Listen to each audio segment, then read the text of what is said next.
Stem cell banking. Friends, आप में से काफी लोगों ने इसके बारे में सुना भी होगा ड्यूरिंग प्रेगनेंसी, या तो अपने किसी फ्रेंड से या फिर किसी फैमिली मेंबर से, या फिर ड्यूरिंग हॉस्पिटल विजिट्स आपको इसके बारे में जरूर से जरूर पता चला होगा, क्योंकि आजकल हॉस्पिटल्स में भी इसके बारे में अवेयर किया जाता है। तो क्या है ये स्टेम सेल बैंकिंग, इसका प्रोसीजर क्या होता है, इसके बेनिफिट्स क्या होते हैं, क्यों इसके बारे में इतनी चर्चा हो रही है आजकल, एंड क्या वाकई में हमें इसे करवाना चाहिए, क्या ये एक अच्छा इन्वेस्टमेंट है हमारे बच्चे की फ्यूचर हेल्थ के लिए। तो ये सारी बातें जो है हम इस वीडियो में आज एक एक करके करेंगे, और वीडियो के एंड में मैं आपसे शेयर करूंगी अपना पर्सनल एक्सपीरियंस की क्या मैंने स्टेम सेल बैंकिंग करवाया था या नहीं during my pregnancy. Hello friends, welcome back to my channel mothers life vlogs. तो चलिए वीडियो को स्टार्ट करते हैं और सबसे पहले जान लेते हैं कि ये स्टेम सेल बैंकिंग होता क्या है। फ्रेंड्स, ड्यूरिंग प्रेगनेंसी जब स्पर्म जो होता है वो एग के साथ फर्टिलाइज होता है तो एक छोटे से सेल का फॉर्मेशन होता है, और वही जो सेल्स हैं वो धीरे धीरे मल्टीप्लाई होकर डिफरेंट डिफरेंट ऑर्गन्स बनाते हैं। ऑर्गन्स जैसे कि आपके इंटरनल ऑर्गन्स हो गए, हार्ट हो गया, लिवर हो गया, किडनी हो गया, या फिर जो भी आपके अंदर के ऑर्गन्स हैं। और साथ ही साथ में जो एक्सटर्नल ऑर्गन्स हैं जैसे कि हाथ हो गए, पैर हो गए, या फिर जो भी आपका बॉडी का स्ट्रक्चर होता है, ये सारी चीजों का जो फॉर्मेशन होता है वो सिंगल सेल से होता है। वही जो सेल होता है उसमें कैपेसिटी होती है अपने आप को डिवाइड करने की एंड मल्टीप्लाई करने की। तो जैसे जैसे प्रेगनेंसी हमारी 9 मंथ्स के ओर बढ़ती है तो एक बच्चे को फॉर्मेशन होता है उस सिंगल सेल के दौरान।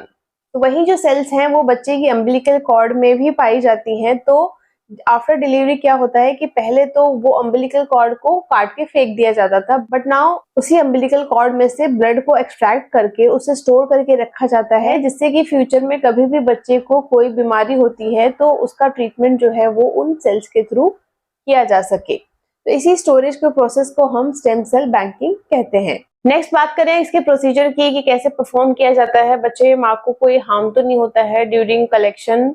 तो फ्रेंड्स, सिंपल सा प्रोसेस है। क्या करना है कि मार्केट में काफी ऐसे ऑर्गेनाइजेशंस हैं जो ये सुविधा प्रोवाइड करते हैं स्टेम सेल बैंकिंग की। इवन आप हॉस्पिटल विजिट करेंगे तो हो सकता है कि आपको वहीं पे वो लोग अवेयरनेस करा दे देते हैं कि कैसे करवाना है, या फिर जो भी प्लान्स वगैरह हैं वो सब आपको बता देते हैं।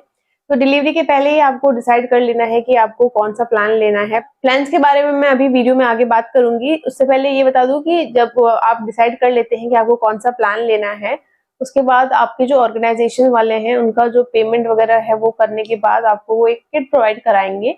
वो किट जो है वो आपको हॉस्पिटल लेके जाना है जब आपकी डिलीवरी होने वाली होती है। साथ ही में आपको एक काम और करना है कि आपको अपने डॉक्टर को भी इन्फॉर्म कर देना है कि आप इस प्रोसेस के लिए जाना चाहते हैं।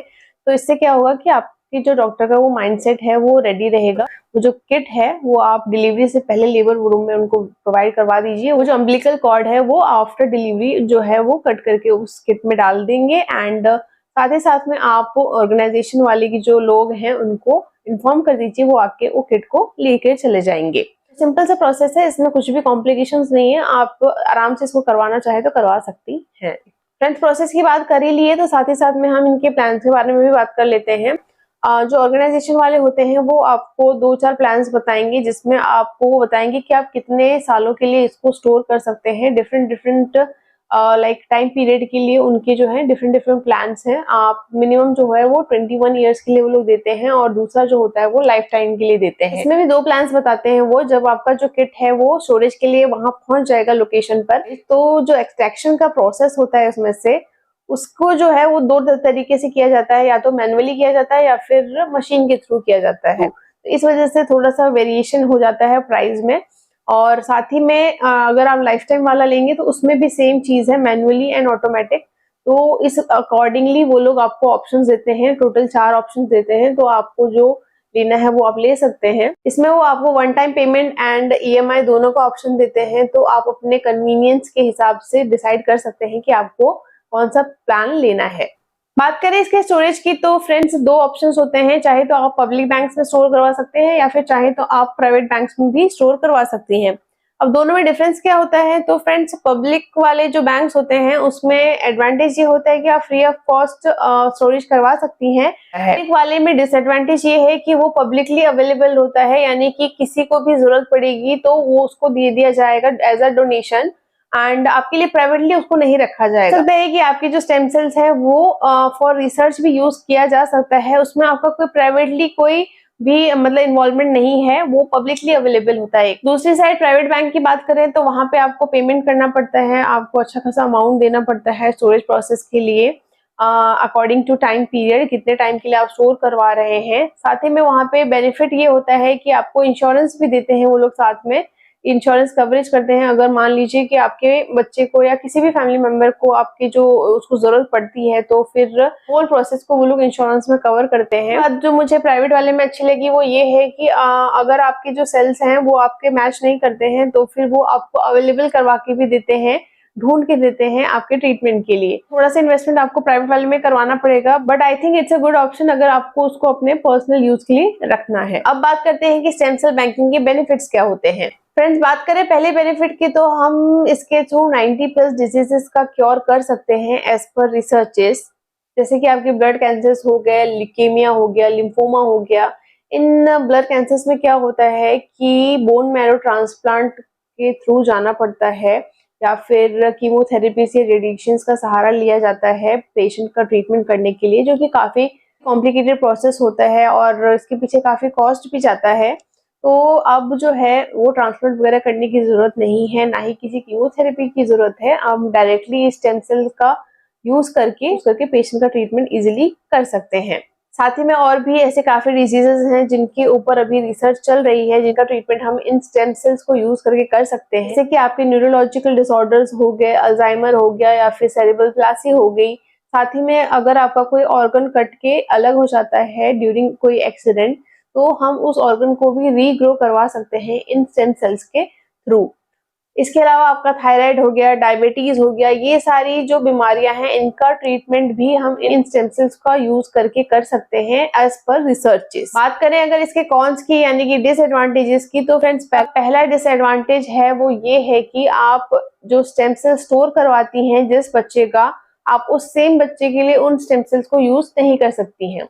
ऐसा इसलिए होता है क्योंकि जिस स्टेम सेल्स को आप स्टोर करवाती हैं, अगर सेम बच्चे को कोई ऐसे मान लो फ्यूचर में डिजीज हो जाती है, तो वही जो सेल्स अगर आप यूज करेंगे तो वो जो सेम सेल्स हैं वो सेम पैटर्न में बिहेव करेंगे, तो उससे उस बच्चे का ट्रीटमेंट करवाना पॉसिबल नहीं होता है।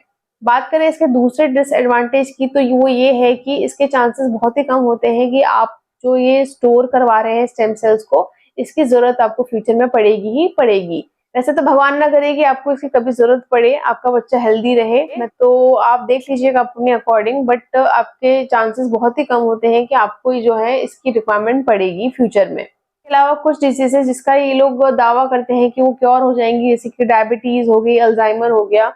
ऐसे कुछ डिजीजेस हैं जिसके ऊपर अभी भी थ्योरी चल रही है, रिसर्चेस चल ही रहे हैं, अभी कुछ भी प्रूवन नहीं हुआ है कि इसको क्योर कर सकते हैं, बट ऑर्गेनाइजेशन जो है वो दावा कर रहे हैं कि इनको ठीक कर सकते हैं। तो मुझे ये भी एक कौन लगता है। नेक्स्ट डिसएडवांटेज इसका ये है कि हम इसको जेनेटिकल डिसऑर्डर्स को ट्रीट करने के लिए यूज नहीं कर सकते हैं।